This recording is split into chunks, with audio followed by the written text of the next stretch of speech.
Hans in Luck, from Grimm's Fairy Tales, by Jacob and Wilhelm Grimm, translated by Edgar Taylor and Marion Edwards. Some men are born to good luck. All they do or try comes right. All that falls to them is so much gain. All their geese are swans, all their cards are trumps. Toss them which way you will, they will always, like poor puss, alight upon their legs, and only move on so much the faster. The world may very likely not always think of them as they think of themselves, but what care they for the world? What can it know about the matter? One of these lucky things was neighbor Hans. 7 long years he had worked hard for his master. At last he said, "Master, my time is up. I must go home and see my poor mother once more. So pray, pay me my wages, and let me go." And the master said, "You have been a faithful and good servant, Hans, so your pay shall be handsome." Then he gave him a lump of silver as big as his head. Hans took out his pocket-handkerchief, put the piece of silver into it, threw it over his shoulder, and jogged off on his road homewards. As he went lazily on, dragging one foot after another, a man came in sight, trotting gaily along on a capital horse. "Ah!" said Hans aloud, "what a fine thing it is to ride on horseback! There he sits as easy and happy as if he was at home, in the chair by his fireside. He trips against no stones, saves shoe-leather, and gets on he hardly knows how." Hans did not speak so softly but the horseman heard it all, and said, "Well, friend, why do you go on foot, then?" "Ah," said he, "I have this load to carry. To be sure it is silver, but it is so heavy that I can't hold up my head, and you must know it hurts my shoulder sadly." "Well, what do you say of making an exchange?" said the horseman. "I will give you my horse, and you shall give me the silver, which will save you a great deal of trouble in carrying such a heavy load about with you." "With all my heart," said Hans, "but as you are so kind to me, I must tell you one thing. You will have a weary task to draw that silver about with you." However, the horseman got off, took the silver, helped Hans up, gave him the bridle into one hand and the whip into the other, and said, "When you want to go very fast, smack your lips loudly together, and cry 'Jeep.'" Hans was delighted as he sat on the horse, drew himself up, squared his elbows, turned out his toes, cracked his whip, and rode merrily off, 1 minute whistling a merry tune, and another singing, "No cares and no sorrow, a fig for your morrow, we'll laugh and be merry, sing day don derry." After a time he thought he should like to go a little faster, so he smacked his lips and cried "Jeep." Away went the horse full gallop, and before Hans knew what he was about he was thrown off, and lay on his back by the roadside. His horse would have run off if a shepherd, who was coming by driving a cow, had not stopped it. Hans soon came to himself, and got up on his legs again, sadly vexed, and said to the shepherd, "This riding is no joke. When a man has the luck to get upon a beast like this that stumbles and flings him off as if he would break his neck. However, I'm off now, once for all. I like your cow now a great deal better than this smart beast that played me this trick, and has spoiled my best coat, you see, in this puddle, which, by the by, smells not very like a nosegay. One can walk along at one's leisure behind that cow, keep good company, and have milk, butter, cheese, every day into the bargain. What would I give to have such a prize?" "Well," said the shepherd, "if you are so fond of her, I will change my cow for your horse. I like to do good to my neighbors, even though I lose by it myself." "Done," said Hans merrily. "What a noble heart that good man has," thought he.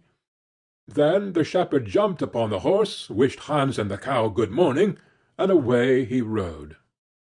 Hans brushed his coat, wiped his face and hands, rested awhile, and then drove off his cow quietly, and thought his bargain a very lucky one.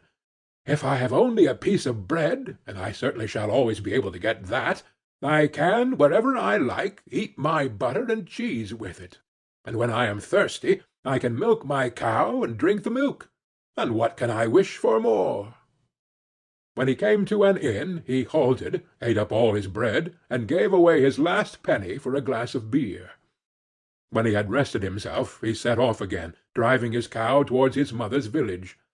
But the heat grew greater as soon as noon came on, till at last, as he found himself on a wide heath that would take him more than an hour to cross, he began to be so hot and parched that his tongue clave to the roof of his mouth. "I can find a cure for this," thought he. "Now I will milk my cow and quench my thirst." So he tied her to the stump of a tree, and held his leathern cap to milk into. But not a drop was to be had. Who would have thought that this cow, which was to bring him milk and butter and cheese, was all that time utterly dry? Hans had not thought of looking to that.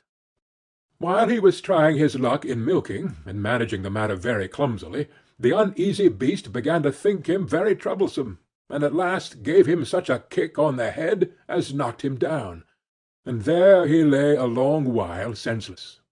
Luckily a butcher soon came by, driving a pig in a wheelbarrow. "What is the matter with you, my man?" said the butcher, as he helped him up. Hans told him what had happened, how he was dry and wanted to milk his cow, but found the cow was dry too. Then the butcher gave him a flask of ale, saying, "There, drink and refresh yourself. Your cow will give no milk. Don't you see she is an old beast, and good for nothing but the slaughter-house?" "Alas, alas!" said Hans, "who would have thought it? What a shame to take my horse and give me only a dry cow! If I kill her, what will she be good for? I hate cow beef. It is not tender enough for me. If it were a pig, now, like that fat gentleman you are driving along at his ease, one could do something with it. It would at any rate make sausages." "Well," said the butcher, "I don't like to say no when one is asked to do a kind neighborly thing. To please you I will change, and give you my fine fat pig for the cow." "Heaven reward you for your kindness and self-denial," said Hans, as he gave the butcher the cow, and taking the pig off the wheelbarrow, drove it away, holding it by the string that was tied to its leg. So on he jogged, and all seemed now to go right with him. He had met with some misfortunes, to be sure, but he was now well repaid for all. How could it be otherwise with such a travelling companion as he had at last got? The next man he met was a countryman carrying a fine white goose. The countryman stopped to ask what was o'clock. This led to further chat, and Hans told him all his luck, how he had had so many good bargains, and how all the world went gay and smiling with him. The countryman then began to tell his tale, and said he was going to take the goose to a christening. "Feel," said he, "how heavy it is, and yet it is only 8 weeks old. Whoever roasts and eats it will find plenty of fat upon it, it has lived so well." "You are right," said Hans, as he weighed it in his hand. "But if you talk of fat, my pig is no trifle." Meantime the countryman began to look grave, and shook his head. "Hark ye," said he, "my brother friend, you seem a good sort of fellow, so I can't help doing you a kind turn. Your pig may get you into a scrape. In the village I just came from, the squire has had a pig stolen out of his sty. I was dreadfully afraid when I saw you that you had got the squire's pig. If you have, and they catch you, it will be a bad job for you. The least they will do will be to throw you into the horse-pond. Can you swim?" Poor Hans was sadly frightened. "Good man," cried he, "pray get me out of this scrape. I know nothing of where the pig was either bred or born, but he may have been the squire's for aught I can tell. You know this country better than I do. Take my pig, and give me the goose." "I ought to have something into the bargain," said the countryman. "Give a fat goose for a pig, indeed! 'Tis not every one would do so much for you as that. However, I will not be hard upon you, as you are in trouble." Then he took the string in his hand, and drove off the pig by a side path, while Hans went on the way homewards free from care. "After all," thought he, "that chap is pretty well taken in. I don't care whose pig it is, but wherever it came from, it has been a very good friend to me." I have much the best of the bargain. First there will be a capital roast. Then the fat will find me in goose grease for 6 months. And then there are all the beautiful white feathers. I will put them into my pillow, and then I am sure I will sleep soundly, without rocking. How happy my mother will be!